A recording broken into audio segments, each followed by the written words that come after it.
Hello plant lovers. So here's how I converted my barren urban terrace space into beautiful lush green garden, and here's how you can do it too. This is the terrace which was like this 6 years ago on May 27th, and I divided this terrace into 3 spaces, wherein first one will be the boundary plantations which will be covered by fruiting plants and big plants.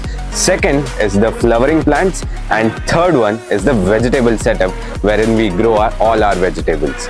So some of the fruiting plants which I grow and which you can also try at your home are pomegranates, guava, sitafal, sapota, mangoes, star fruits, lemons, and many other things which I have in my terrace. And flowering plants which I grow in my terrace for abundance are roses, hibiscus, then jasmines, and vegetables you can grow like tomatoes, brinjals, chilies, etc. at your place, and you can try with greens like coriander, pudina, menthia, anything whatever you want you can grow at your place. And next, coming up to the rhizomes like ginger, you can grow this at your place. Let's bring back small change to us and get greenery back to our home first, then let's start to expand, and let's get together and get greenery back to Bangalore.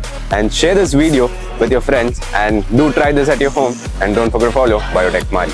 Thank you so much guys.